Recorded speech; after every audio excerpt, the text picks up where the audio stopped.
The air inside the Harrison estate was as still as glass, the kind of silence that clung to the walls of wealth. Regina Santos moved carefully across the polished floors, her mop gliding over the Italian marble that stretched endlessly beneath the chandeliers. At 42, her body had learned the rhythm of this house, the quiet shuffle of her shoes, the way her breath stayed small so as not to disturb the grandeur around her. She had been here only 3 months, but already she knew her place, unseen, unheard, necessary only when things got dirty. That silence broke like glass shattering when she heard it, a small thud, followed by a sound no mother could mistake. A strangled cry, thin and broken, like air being stolen from a child's throat. Regina's head snapped up. At the edge of the grand staircase, 5-year-old Isabella Harrison, dressed in a pale blue frock with ribbons in her hair, had collapsed. The little girl's body jerked violently, arms flailing, her mouth twisted open in a silent scream. Regina's mop clattered to the floor. She ran, her heart slamming against her chest, her pulse louder than the chandelier's soft hum. By the time she reached Isabella, the child was convulsing, her skin draining of color, lips already tinged with purple. Then came the moment that froze the world around them. Blood, sudden and sharp, spilling from the corner of Isabella's mouth, staining the marble Regina had polished just minutes earlier. "Dear God," Regina whispered, dropping to her knees. Her hands trembled for only a second before muscle memory took over. She had seen this before. Kevin. Her son's face flashed in her mind, the night he nearly died gasping for air when the inhaler failed, the night she learned how fragile life really was. "Stay with me, baby girl," Regina muttered, rolling Isabella gently onto her side, keeping her airway clear just as she had been too. Years ago in nursing school. Her voice was steady, but inside the storm raged. She was a maid here, nothing more. She wasn't supposed to touch the millionaire's daughter, let alone cradle her as blood spilled across silk ribbons. But rules meant nothing when death was reaching for a child. "Call an ambulance!" she screamed into the cavernous hallway, her voice echoing against marble and glass. No answer. The house was empty. Staff gone, parents absent, silence pressing in like a curse. Panic surged in her chest. Minutes mattered, maybe seconds. Isabella's tiny frame convulsed again, harder this time. Regina glanced toward the massive oak doors, her mind snapping into place with a decision no one could unmake. She couldn't wait. She wouldn't. With a strength born of fear and love, Regina scooped Isabella into her arms. The girl's head lolled against her shoulder, her blonde curls wet with blood, her skin cold and clammy. Regina could feel the violent tremors ripping through her small body. She held her tighter, whispering prayers into the child's ear, as if her own words could build a bridge between life and death. Out the back door she ran, past manicured hedges and stone fountains, toward the battered old pickup truck parked where no guest would ever see it. The contrast was brutal. Isabella, heir to millions, carried in the arms of a black cleaning woman into a truck whose doors groaned each time they opened. The leather seats were cracked, the dashboard scarred by years of sun, but it was faster than waiting for sirens that might come too late. Regina laid Isabella gently on the seat, buckling her in as best she could, while the child's body twitched beneath her hands. Her own tears blurred her vision, but she forced them back, gripping the wheel with white-knuckled determination. The engine coughed to life, rattling like it was ready to die, but tonight it would not. Not while a little girl's life hung by a thread. As she sped down the long driveway, gravel spraying beneath her tires, Regina's chest ached with a fury she hadn't felt in years. She remembered Kevin's small hands clinging to her shirt, his voice weak as he whispered, "Mom, it's hard to breathe."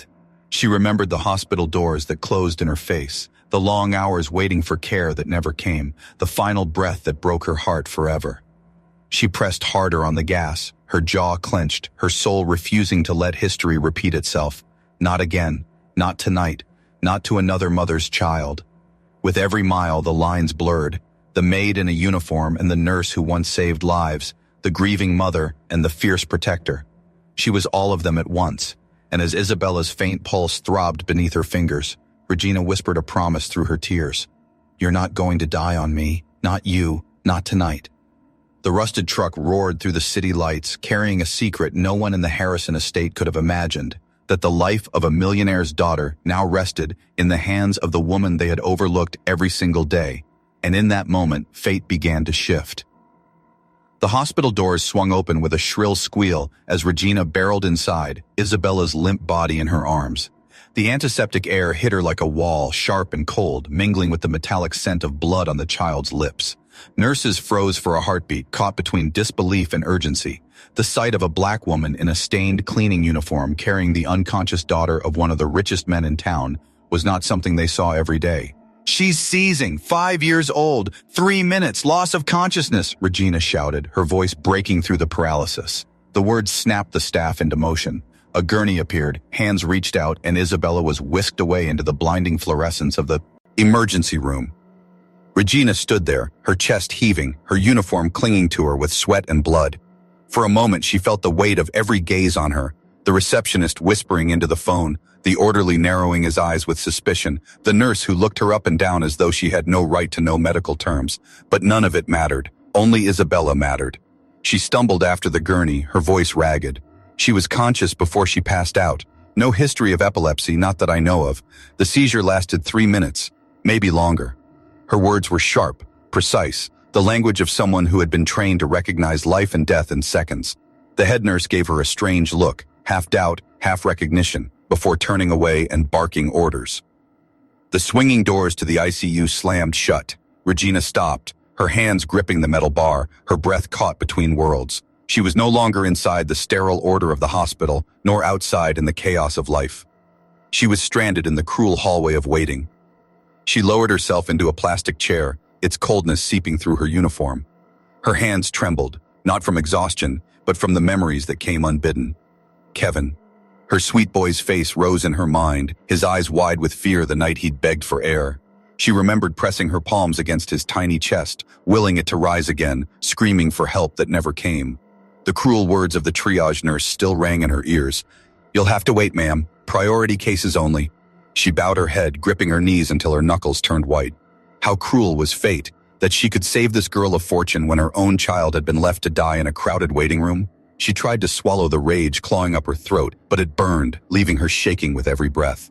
The hallway buzzed with life, beeping monitors, pages over the intercom, the squeak of sneakers rushing to emergencies. But around Regina, there was only silence. Parents with children gave her wary glances, some curious, others suspicious, as though she were out of place here. She wanted to scream at them, to tell them she had once worn scrubs instead of a uniform, that she knew how to hold a stethoscope, that she had stood in these same hallways, not as a cleaner, but as a healer.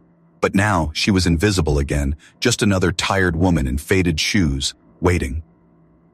Minutes crawled into hours. Her heart thudded with every sound from behind those doors, every distant cry, every hurried footstep. She prayed in whispers, clutching the rosary beads tucked deep in her pocket, the only relic she had left from her mother. Then suddenly the doors banged open. A young doctor rushed out, his gown splattered, his eyes fierce with urgency. He scanned the hallway and his gaze locked onto Regina. "Were you the one who brought her in?" Regina shot to her feet. Yes, I was. How is she?" The doctor hesitated, as though weighing what to reveal, but something in Regina's steady, desperate eyes broke his caution. "She's stable for now. We're monitoring her. But if you hadn't acted as quickly as you did..." His voice faltered. He didn't finish the sentence, but Regina knew. Isabella had been minutes away from becoming another memory carved in grief. Her knees nearly buckled. Relief surged through her like a tidal wave, crashing against the jagged rocks of her own pain. She wanted to cry, to laugh, to collapse all at once. Instead, she sank back into the chair, covering her face with her hands. But beneath the relief, another truth pulsed, dark and relentless. She had just saved the life of the child who lived in a mansion of chandeliers and Italian marble, the daughter of the man whose wealth stretched further than she could imagine, a child born into every privilege Kevin had been denied. The bitter irony gnawed at her insides. And yet, in the middle of her storm, she whispered a promise to the unconscious little girl fighting for her life behind those doors. "You'll live, Isabella. I'll make sure of it. Whatever it costs me, I won't let you go." What Regina didn't know was that this vow, whispered in a hospital hallway under flickering fluorescent lights, was the first step toward unraveling secrets that would shake the walls of the Harrison Empire and rewrite her own life forever. The automatic doors at the far end of the hallway burst open with a whoosh, and the sound of hurried footsteps thundered against the linoleum. Heads turned, nurses paused mid-step. Even the receptionist straightened as a man in a sharp, tailored suit stormed inside. David Harrison was not the kind of man people ignored. 6'2", broad-shouldered, his presence carried the weight of a billion-dollar empire. Yet tonight, all that power looked fragile. His tie was loosened, his hair disheveled, his face pale as though the blood had drained out with every second he had been away from his daughter. "Where is she?" His voice tore through the sterile air, a raw blend of authority and desperation. "Where's my daughter?" A nurse rushed forward to calm him, but David's eyes had already swept the corridor and landed on Regina. She sat slumped in a cheap plastic chair, her cleaning uniform smeared with blood, her hands trembling in her lap. In that moment, she was no longer invisible. She was the center of the storm. He strode toward her, his polished shoes clicking sharply against the floor. For the briefest second, Regina thought he might yell, demand to know why a maid had his child's blood on her uniform. But when he stopped in front of her, his voice broke. "You!" His eyes widened, glassy with unshed tears. "You saved my daughter." Regina pushed herself to her feet, uncertain, her hands twisting together. "She collapsed," she said softly, her voice unsteady. "She was seizing. There was no time to wait for help. I had to get her here myself." David's throat tightened. He had sat through thousands of board meetings, cut deals worth millions with nothing more than a steady handshake. But here, before this woman who smelled faintly of bleach and sweat, his composure cracked. He reached for words, but they stumbled out broken. How can I thank you?" The sincerity in his tone startled her. For hours, she had braced herself for anger, accusations, maybe even dismissal. Instead, the most powerful man she had ever worked for was looking at her with something she hadn't seen in years: gratitude. "I just want to know if she's going to be okay," Regina whispered. Her voice carried both strength and sorrow, the weight of someone who had seen a child slip away and would never forget the feeling. David's brow furrowed. He wanted to ask why her words carried such raw pain, why her eyes glistened with unshed tears that weren't just for his daughter. But the doors to the ICU opened again, and the doctor stepped out. "Mr. Harrison," he called. "She's stable now, still under observation, but your daughter's alive because this woman acted fast." David turned back to Regina. The words pierced him deeper than the doctor's reassurance. Alive because of her, because this maid, this stranger, had risked everything when others might have frozen. He lowered himself into the chair beside her, his expensive suit crumpling against cheap plastic. For the first time in years, David Harrison felt small, not because of failure, but because of humility. "I was in a board meeting when the call came," he admitted, his voice barely audible. 10 years. I've never once left a meeting. Tonight, I didn't even hesitate." His yes flickered with shame, as if realizing too late that he had chosen profits over people for far too long. Regina listened but said nothing. Inside her chest, her heart ached with irony. He had left his empire tonight for his daughter. But years ago, men just like him had made sure she could not save her own son. She swallowed hard, keeping the bitterness buried deep. The hallway was quiet again, the kind of quiet after a storm, when the air feels heavy but changed. David looked at Regina, really looked at her, not as the cleaner who dusted his shelves, but as the woman who had carried his child through fire. "You're not just a maid, are you?" he asked quietly, his eyes narrowing with a dawning awareness he couldn't yet place. Regina froze. For a moment, Kevin's face flashed in her mind, along with years of buried truths. She forced a faint smile, her voice steady though her heart quaked. "I'm just a mother who couldn't let another child die." David exhaled, his hand covering his face as though the weight of everything pressed down at once. And in that fragile moment, two very different lives collided. A billionaire who had always believed power could shield him, and a woman who had already lost everything power could never buy. Neither of them knew it yet, but this night would change both of their worlds forever. The echo of heels on marble always carried a certain authority in the Harrison estate. Tonight, those sharp clicks announced Victoria Harrison long before she appeared at the hospital. Heads turned in the hallway as she swept in, a vision of cold elegance, her blonde hair perfectly coiled despite a red-eye flight, her silk scarf draped as though she had stepped from the pages of a fashion magazine rather than rushed to her child's side. Her perfume lingered like frost, cutting through the sterile hospital air. "Where is she?" Victoria's voice sliced through the quiet. Her eyes, the color of steel, darted past the nurses and landed directly on her husband. David rose quickly, relief flooding his features. "She's stable. The doctors say she's going to be fine," he murmured, almost pleading for comfort. But Victoria's gaze slid past him, past the ICU doors, and locked on Regina. In that single glance, the warmth of gratitude that had lived in the hallway vanished. Her lips tightened, her eyes narrowed. She took in the uniform, the bloodstains, the exhaustion etched into Regina's face, and something cruel sparked in her expression. "Please tell me this isn't true," she hissed, her voice low but sharp enough to cut. "You left our daughter in the hands of a maid?" The words hung in the air like a slap.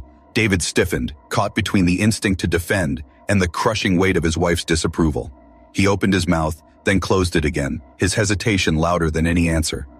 Regina felt the sting immediately. Hours ago, she had carried Isabella in her arms, whispering prayers through tears, fighting against death itself. Now she stood in the corner of a hallway, reduced again to what Victoria saw, nothing but a cleaner, a woman out of place in their world of privilege. "I did what I had to do," Regina said softly, her voice steady but trembling underneath. There wasn't time to wait. She needed help.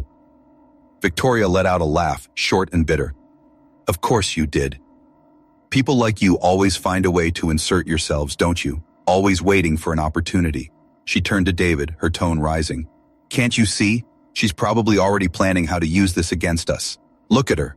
Look at the way she's standing here like she belongs." David ran a hand through his hair, his face torn. "Victoria, please. She saved Isabella. Without her.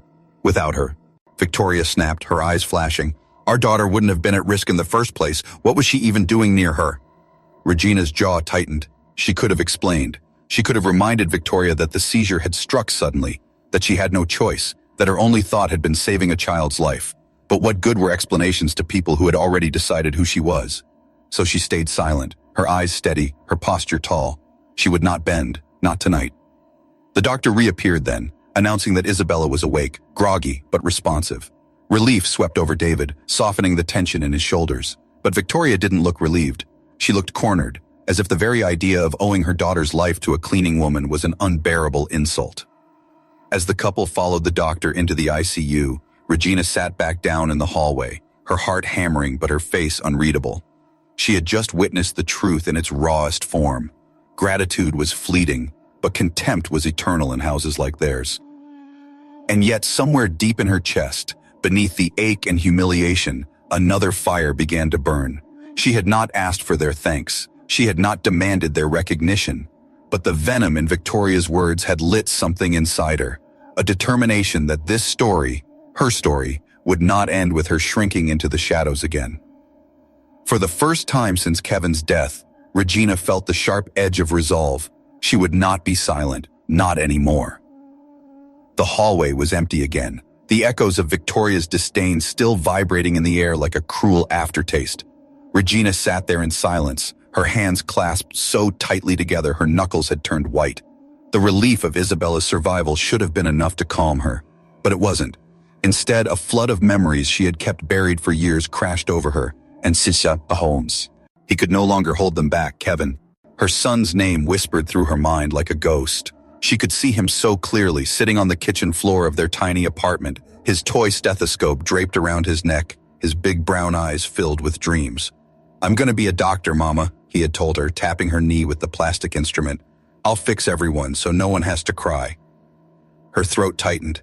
Kevin had been 7, too young to carry such weight, but old enough to know that his world didn't value children like him. The night he died played again in brutal clarity. His chest had tightened, his breath shallow and ragged, as if each one might be his last. She had rushed him to the emergency room, heart pounding, voice pleading.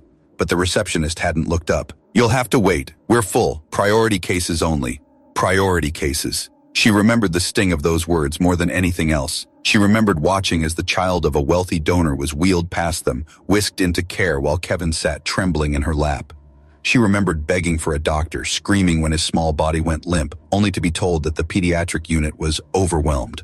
By the time they admitted him, it was too late. Kevin was gone.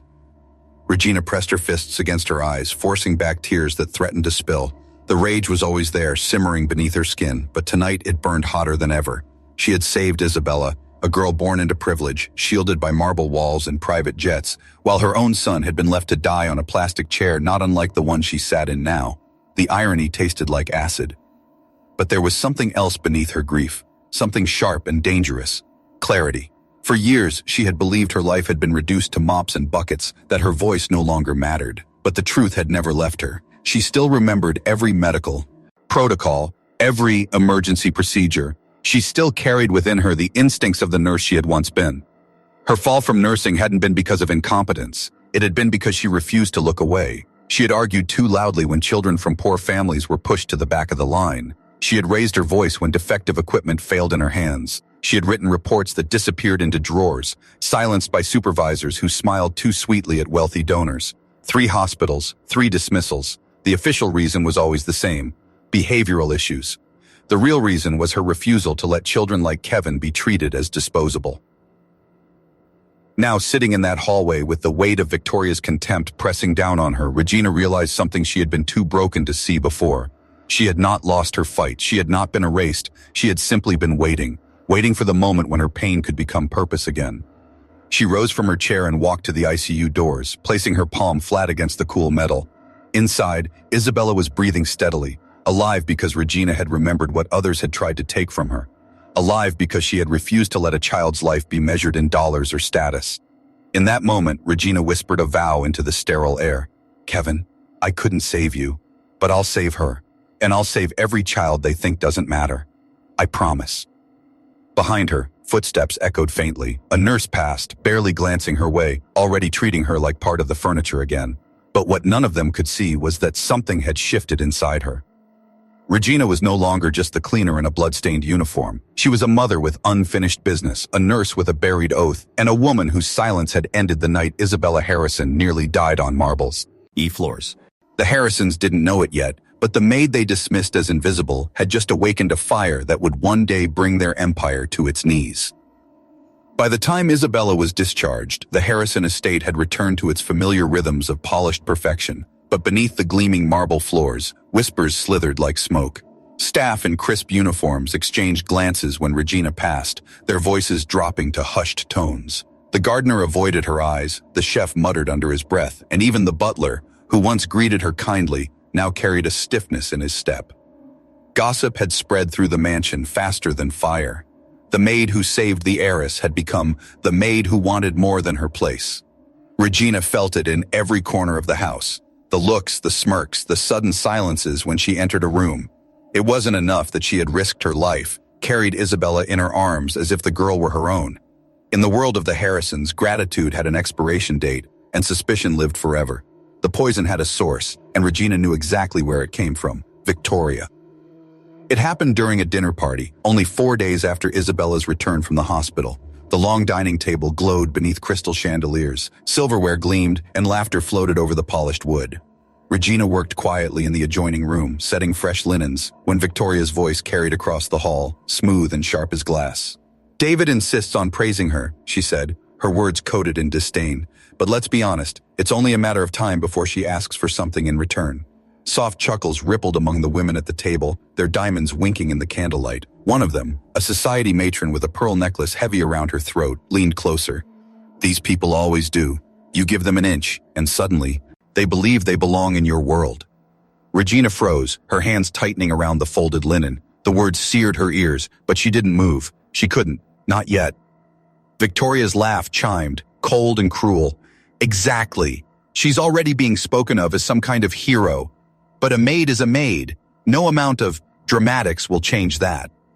The table erupted in laughter, polished and poisonous.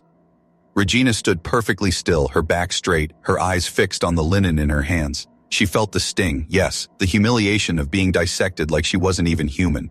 But beneath the sting was something sharper, something stronger. The rage was there, burning quietly, but so was control. She had learned long ago that lashing out brought only punishment. Power didn't live in outbursts. It lived in patience. She turned and walked back into the dining room to clear the table, her face unreadable. Victoria's friends smirked, some glancing at her with mocking curiosity, as though she were part of the evening's entertainment. Victoria sipped her wine, her lips curving in satisfaction at Regina's silence. But Regina's silence was not surrender. It was calculation. She met Victoria's eyes for just a fraction of a second, and in that flash, something dangerous flickered. Not fear, not submission, something else, something that made Victoria shift in her seat, just barely, as though for the first time she had glimpsed the possibility that this maid was not as invisible as she thought.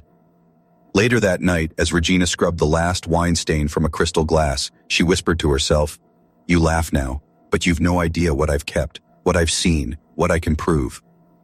The house around her was still grand, still filled with laughter and wealth, but Regina knew the truth. Empires didn't fall with screams, they fell with whispers, with secrets, with the kind of evidence that people like Victoria believed maids were too stupid to notice, and Regina was noticing everything. The mansion had always demanded silence, but for Regina, that silence became her weapon. Every corridor, every gleaming room, every office held more than just dust and fingerprints. It held secrets. Secrets the Harrisons thought invisible to the woman who scrubbed their marble floors and polished their crystal. But Regina saw everything. She always had. Her past wasn't something she spoke of, not even to her closest friends. To most of the world, she was just a cleaner, a black woman in a uniform, head bowed, hands rough from bleach and soap. But behind that uniform lived the memory of white coats and steady hands. She had once been a nurse specialized in pediatrics. She had comforted children through broken bones and asthma attacks, whispered courage into their ears as machines beeped around them. She had loved that work, until her love for children collided with a system that loved money more. The first hospital said she had behavioral issues. The second called her uncooperative. The third ended her career altogether. In truth, she had been guilty of one unforgivable crime, refusing to stay silent. She had filed complaints when wealthy donors' children were ushered past poor, gasping mothers in emergency rooms. She had demanded investigations into faulty ventilators and broken monitors, and each time the answer was the same: get rid of her. Now, as she bent to wipe Victoria Harrison's gleaming floors, she remembered every word, every dismissal, but this time she wasn't filing complaints. She was documenting. It began small, a recording app hidden on her old phone. She left it running in her apron pocket as she polished the silverware. It caught Victoria's voice dripping with disdain, mocking her, mocking people like her. It caught snippets of David's phone calls, words like contracts, expedited shipments, lower costs, words Regina had learned to fear when Ersan was alive. She took photos too. Quiet, careful snaps of documents left carelessly on David's desk, contracts with hospitals, signatures that promised top-grade equipment, shipments that she knew, by the language, were anything but. At first her hands trembled as she pressed the button, but after the first few, her nerves hardened into purpose. One evening, while dusting the bookshelves in David's office, she noticed his computer screen still lit. He'd stepped away, careless in his arrogance, and his emails were open. Her heart hammered, but her fingers itched with resolve. She slipped the small flash drive from her pocket, a gift from Dr. Marcus Williams, the pediatrician who had treated Isabella, and slid it into the USB port. 5 minutes. That was all it needed. 5 minutes to copy everything. She stood perfectly still, feather duster in hand, listening for footsteps as the files transferred. Her pulse was so loud she thought it might give her away. But when the progress bar hit 100%, she exhaled and pulled the drive free, slipping it back into her apron. That night, she opened her old laptop at the kitchen table of her modest apartment. Her children were asleep in the next room, their quiet breathing the only sound. Regina clicked through file after file, purchase orders, invoices, board meeting notes. And there it was, proof that Harrison Construction had been selling defective medical equipment to public hospitals, equipment that failed when children like Kevin needed it most. Meanwhile, private hospitals, the kind Isabella had been rushed to, received flawless, state-of-the-art devices. Her hands shook as she scrolled through page after page. The anger boiled in her blood, but so did something else. Vindication. She hadn't been crazy, she hadn't been wrong. Kevin hadn't died from chance, he had died because men like David Harrison decided some lives were worth less than others. Regina leaned back, pressing her palms against her eyes. For years, grief had hollowed her out. Tonight, grief hardened into clarity. She was no longer just a cleaner. She was no longer just a mother who had lost. She was an investigator, a witness, a woman with the power to bring an empire to its knees. The next morning, she returned to the Harrison estate as though nothing had changed. Her apron was tied, her shoes squeaked softly on the polished floors. Victoria swept past her without a glance. David muttered about meetings, the staff whispered behind her back. To them, she was still invisible. But inside, Regina carried a fire that could no longer be put out. Every cruel word, every arrogant laugh, every scrap of paper they left behind. She was collecting it all. Piece by piece, she was building a story. And when it was complete, the Harrisons would learn that the woman they dismissed as nothing more than the maid was the very person who would expose them to the world. The silence of the mansion no longer belonged to them. It belonged to her. The mansion glittered as if nothing in the world could touch it. Chandeliers hummed with soft light, the polished marble gleamed, and the air carried that perfumed chill of wealth. To outsiders, it was a fortress of security and elegance. To Regina Santos, it was a theater, And she was no longer just the cleaner sweeping up after the show. She was the one writing the script. By now, she had gathered enough to keep David Harrison awake at night if he ever knew, but it wasn't enough to ruin him, not yet. She needed more. She needed something so damning it couldn't be explained away, something that would shatter the illusion of respectability his empire rested on. Her allies were few, but they were strong. Dr. Marcus Williams had met her again at a quiet cafe on the edge of town, his eyes shadowed with the exhaustion of a one who had seen too many children suffer needlessly. He slid a manila envelope across the table. "These are death reports from the last 5 years," he said, his voice hushed. "All linked to faulty equipment supplied by Harrison Construction, every single case approved by David himself." Regina's stomach clenched as she flipped through the documents. Kevin's story was not unique. It was multiplied hundreds of times over. Each report another coffin nailed shut by greed. 2 nights later, in the dim glow of the staff parking lot, she met her second ally, James Chun, an investigator who had been circling Harrison Construction like a wolf, waiting for the right moment to strike. He handed her a small device, no larger than a lighter. "Plug this into his computer," he instructed. "It'll copy everything, emails, documents, even the ones he thinks are deleted. 5 minutes is all it takes." Regina had smiled, a quiet, dangerous smile. 5 minutes? I clean that office every day. And so the trap began to set itself. She moved with the same careful grace as always, scrubbing counters, dusting frames, polishing the crystal in the grand dining room. But her eyes were always watching, her ears always open. Victoria's phone calls, dripping with disdain. David's late-night mutterings about cost efficiency and expedited shipments. Every cruel slip of the tongue, every careless brag was fuel for the fire. But then, one evening, fate handed her the kind of evidence investigators prayed for. She was tidying David's office when she noticed a folder sitting slightly ajar on the edge of his desk. It was marked Special Projects. Something about the weight of those words pulled her closer. She glanced at the door, then slipped it open. Her breath caught. Inside were contracts showing shipments of defective equipment sent deliberately to public hospitals, equipment marked internally as disposable units. Another memo, dated just months after Kevin's death, bore David's signature. It instructed his team to prioritize non-priority populations for defective stock. The phrase stung like a blade. Non-priority populations. That was how Kevin's life had been valued. That was why he was buried instead of running in playgrounds. Regina's hands shook, but her resolve did not. She snapped photos quickly, slid the papers back into place, and returned to her dusting. By the time David entered the office, phone pressed to his ear, she was bent over a shelf, humming softly as though nothing in the world could interest her less. That night, in the quiet of her small apartment, she spread the photos across her kitchen table. The evidence was no longer a trickle. It was a flood. Emails, contracts, death reports, recordings of Victoria's venom, and now this. Proof of deliberate targeting, deliberate negligence, deliberate murder, disguised as business. She opened her laptop and began to work. Slide by slide, file by file, she built something more powerful than anger. A presentation, a weapon of truth. She titled it, The Harrisons' Medical Genocide, How Greed Killed Our Children. By midnight, she had 47 slides. By dawn, she had a plan. The trap wasn't just baited, it was ready to snap shut. And yet, Regina knew something the Harrisons didn't. This wasn't going to be a private reckoning. This would not be whispered in boardrooms or tucked into legal filings. No, she would drag their empire into the light where the whole world could see the blood on their hands. For years, the Harrisons had believed that maids like Regina were invisible. What they didn't realize was that invisibility gave her power. It let her move through their house like a shadow, unnoticed, unchallenged, gathering every secret they thought she was too small to understand.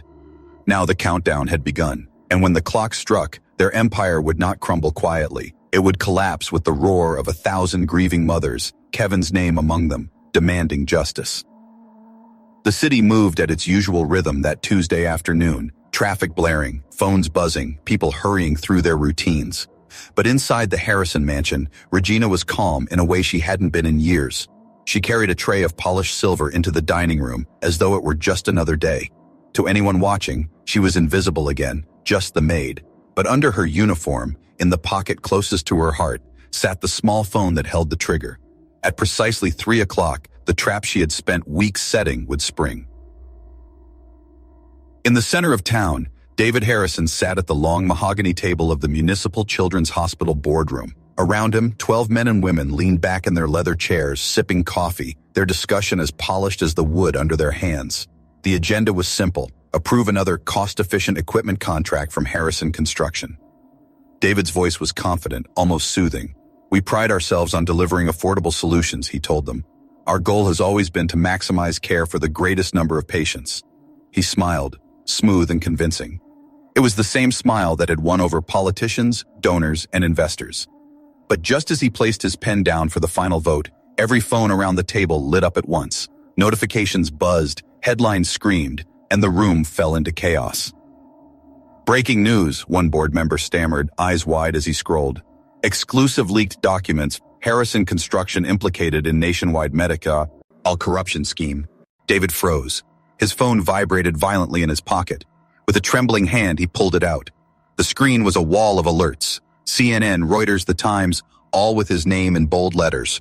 And there it was, the Harrison's medical genocide, how greed killed our children. 47 slides, 123 scanned documents, 16 audio recordings, 24 security videos, all live, all public.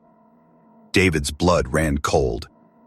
At the mansion, Victoria was sipping her imported coffee when her television erupted with the same headline. Her smile faltered as a video clip filled the screen, her own voice, recorded secretly, dripping with arrogance. "These people really have no sense of place.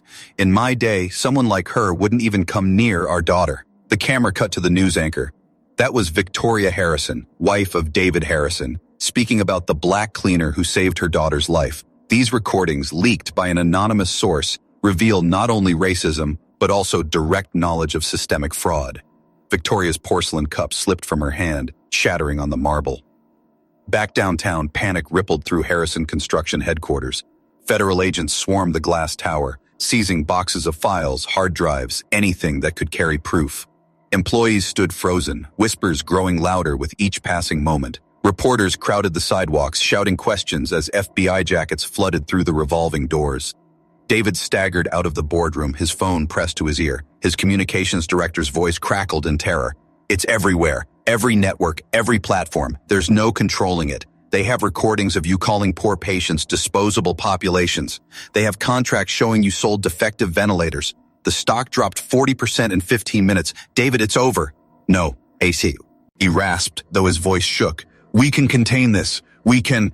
But he knew. He knew the empire he had built brick by brick on lies and shortcuts had just collapsed in seconds. Back at the hospital, Dr. Marcus Williams stood before microphones, cameras flashing. Beside him were mothers and fathers holding photographs of children lost to faulty equipment.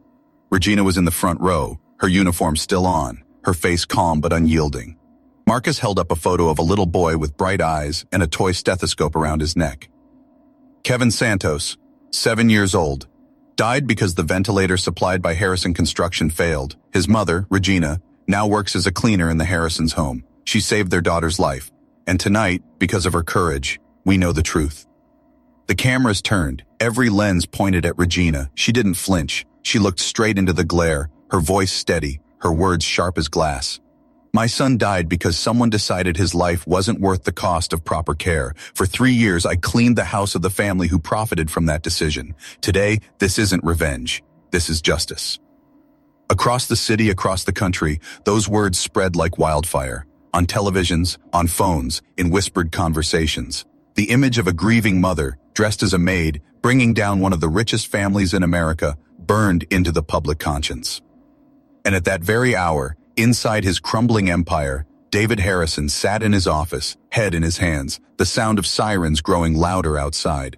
For the first time in his life, he realized that the people he had underestimated, the ones he had called disposable, were the very people capable of dismantling everything he thought untouchable. The collapse had begun, and there would be no stopping it. The storm that began at 3 o'clock did not end that night. It rolled across the country like a tidal wave, drowning everything in its path. By morning, the Harrison name, once whispered with admiration in boardrooms and splashed in glossy magazines, had become a synonym for greed and cruelty. News vans crowded outside their mansion gates, FBI agents marched in and out of their offices, and former allies scrambled to distance themselves. But for Regina, the true weight of what she had set in motion only revealed itself when she returned to her small apartment and opened her laptop. Her inbox was flooded, reporters begging for interviews, mothers and fathers thanking her, lawyers offering help, and among the hundreds of messages, one stood out. Subject: Department of Health. She clicked. Ms. Santos, your evidence has exposed a nationwide scheme involving 12 states, 27 CEOs, 42 politicians, and 89 hospital administrators. We want you to serve as a special advisor in reforming our medical equipment approval process. Salary, $150,000 a year. Full benefits. We need you. Our country needs you.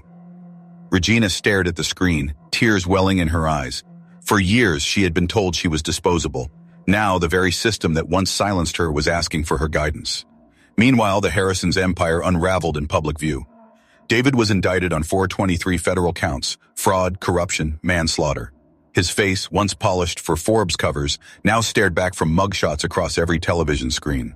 Victoria was stripped bare too, her racist tirades replayed endlessly, her invitations to galas and country clubs rescinded overnight. The woman who once smirked at Regina across polished dining tables now sat in a crumbling mansion, abandoned by her friends, drowning in lawsuits. And yet, amidst their ruin, one figure emerged untouched by guilt. Isabella, the little girl whose seizure had set everything in motion. She visited Regina weeks later at the hospital, carrying a crayon drawing. In shaky letters it read, "Thank you for saving my life." Beside the words was a picture of a smiling child holding hands with a woman in a blue uniform. Regina's throat tightened as she held it, her tears finally spilling. Kevin's face flashed before her eyes. She pressed the drawing to her chest and whispered, "Your life made sure his wasn't lost in vain." 6 months later, the Kevin Santos Protocol was written into law. Every piece of medical equipment in public hospitals now underwent rigorous testing equal to private institutions. The phrase non-priority populations was banned from federal documentation, condemned as evidence of systemic cruelty. And at the dedication of the new Kevin Santos Children's Hospital, built with funds recovered from corruption cases, Regina stood at the podium in front of hundreds. Her voice was steady, her presence commanding. "My son died because powerful people decided some lives were worth less than others. Today, his name stands not for loss, but for change. Justice isn't just punishing the guilty, it's making sure the same mistakes are never repeated." The crowd rose to their feet, applause thundering, parents clutching photos of their own children, survivors holding back tears. And somewhere in a prison cell, David Harrison saw the broadcast flicker across a small TV screen. He buried his face in his hands, knowing he would never escape the weight of the truth. For Regina, victory was not revenge. It was legacy. She had turned pain into reform, humiliation into dignity, loss into life for thousands of children she would never meet. The woman they had called just a cleaner had cleaned up far more than marble floors. She had cleaned out corruption, scrubbed away arrogance, and left behind a system that could finally breathe. And as she looked at Kevin's smiling photo hanging on the hospital wall, she whispered, "We did it, baby, we did it."